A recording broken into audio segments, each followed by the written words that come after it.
السلام علیکم۔ ہمارے جی سپریم کورٹ کے الیکشن جو ہے وہ 29 تاریخ کو ہو رہے ہیں، تو اس میں دیکھنا یہ ہے کہ اب کون سا گروپ جیتا ہے۔ پرو پی ٹی آئی گروپ جیتا ہے جس کی نمائندگی حامد خان کرتے ہیں، اور دوسرا انڈیپینڈنٹ گروپ ہے مسلم لیگ نون کا جس کی نمائندگی آسن بھون صاحب اور اعظم وزیر تارڑ صاحب کر رہے ہیں۔ تو بڑا سخت مقابلہ ہوتا ہے سپریم کورٹ میں۔ تو آج اسی سلسلے میں یہاں پہ ڈنر ہے رات کو ہمارے انڈیپینڈنٹ گروپ کا، تو جس کے شامل ہونے کے لیے میں یہاں تشریف لایا ہوں، آپ کے سامنے تشریف لایا ہوں۔ تو اب دیکھتے ہیں کہ اس میں کیا ہوگا، پھر آپ کو وہ بھی ایکٹیویٹی تھوڑی دکھائیں گے۔ سر جی دیکھیں، رات گئے ایک آپ نے خبر سنی ہوگی کہ جناب 10 دہشت گردوں کو ہماری میاں والی کی اور پنجاب کی پولیس نے تھانہ مکڑوال تحصیل عیسی خیل ملا خیل، تو وہ بالکل یہ کے پی کے بارڈر پہ ہے، ٹھیک ہے نا، کے پی کے بارڈر پہ ہے۔ تو وہاں سے 10 دہشت گردوں کو ہماری پنجاب پولیس نے مارا، اور بڑے ہم نے خوشی کا اظہار کیا۔ یہ رات 12 بجے کی خبر ہے، لیکن ابھی تازہ خبر آئی ہے کہ انہوں نے ہمارے 10 بندوں کو مار دیا ہے۔ انہوں نے یہ سمجھ لے کہ بدلہ لیا ہے، 10 انہوں نے مارے ہیں، 10 ہمارے بندے شہید ہو گئے ہیں۔ تو یہ ان دہشت گردوں نے، اور یہ بھی بارڈر پہ ہی ہوا ہے، کے پی کے بارڈر پہ، سارا کچھ کے پی کے بارڈر سے ہو رہا ہے۔ آپ کو پتہ ہے میاں والی ہو یا ڈیرہ اسماعیل خان ہو، یہ بارڈر کا ایریا ہے جو کے پی کے ساتھ لگتا ہے۔ تو ادھر دہشت گردی وغیرہ جو ہے نا وہ ہو رہی ہے۔ تو یہ افسوسناک ہے کہ اس طرح کے واقعات ہو رہے ہیں۔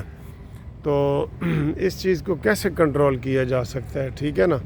تو یہ خود ہی فتنے وغیرہ جو ہے وہ آ جاتے ہیں، اب اس کی سمجھ نہیں آتی کہ کیا کیا جائے۔ تو پہلے انہوں نے مہم چلائی تھی، افغان مہاجرین کو فارغ کیا تھا کہ جناب آپ یہاں سے اپنے ملک میں جائیں اور ویزا لے کے آئیں، ٹھیک ہے۔ تو ابھی بھی جب بھی یہ دھماکے تیز ہوتے ہیں تو حکومت جو ہے نا اس وقت تھوڑی سی ایکٹیو ہو جاتی ہے، اور بعد میں یہ سو جاتے ہیں بعد میں، ٹھیک ہے۔ اب جیسے جسٹس مظاہر علی اکبر نقوی، ثاقب ناصور، یہ اعجاز الحسن، یہ آصف سعید کھوتا، یہ آٹا بندیال، ان سب کے خلاف ریفرنس وغیرہ اس وقت بھی بنتے تھے۔ اب بھی وہ کارروائی کرنا چاہیں تو کر سکتے ہیں، لیکن یہ نہیں کرتی حکومت نے کبھی بھی۔ میں کہتا ہوں مظاہر علی نقوی کا تو 200% کیس بنتا ہے، لیکن یہ حکومت نہیں کرتی اور نہ کر سکتی ہے۔ آج پھر انہوں نے بدتمیزی کی ہے قاضی فائز عیسیٰ کی، جو جج نہیں آئے، حالانکہ قاضی صاحب نے کہا ہے کہ جناب جو آئے ہیں ان کا بھی شکریہ اور جو نہیں آئے ان کا بھی شکریہ۔ وہ تو گریٹ ہے سر جی، گریٹ ہے، یقین کرو بہت گریٹ آدمی ہے۔ اس جیسا بندہ ابھی تک پاکستان کی تاریخ میں شاید ہی آیا ہو۔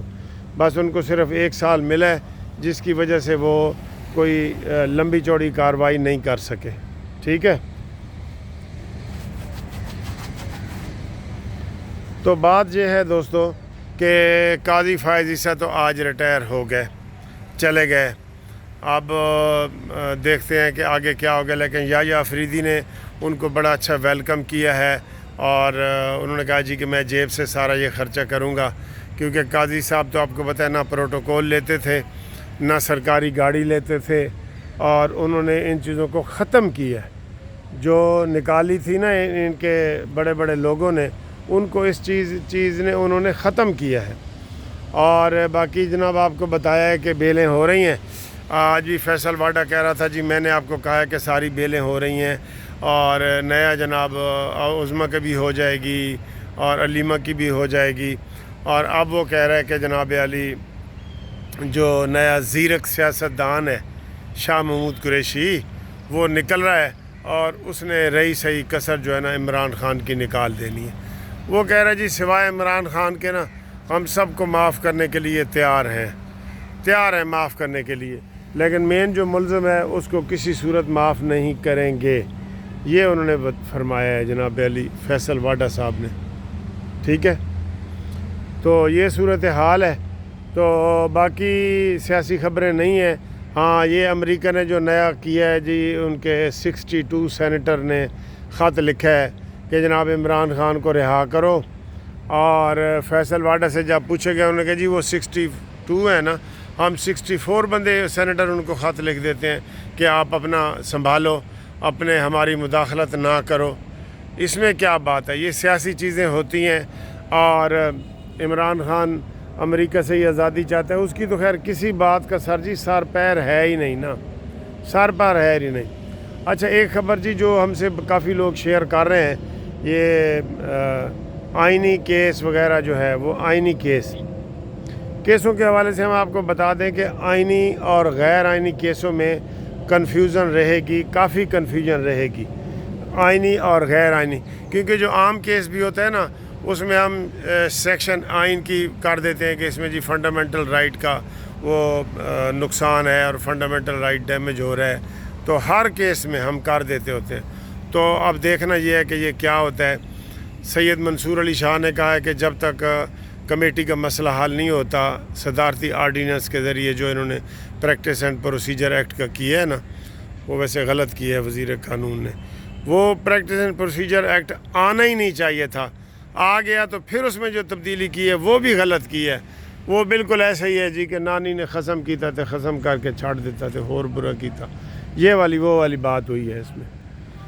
اچھا جی، تو اس میں یہ گروپ لائف انشورنس کے جی بھی جو ہمارے کیس ہیں نا ریٹائرڈ ملازمین کے جو ہم کر رہے ہیں، اور آپ اس میں بھیج رہے ہیں شناختی کارڈ وغیرہ، اور آپ کو ہم اس میں بتا رہے ہیں کہ جناب علی آپ جلدی سے جلدی ہمارے ساتھ شامل ہو جائیں مین کیس میں۔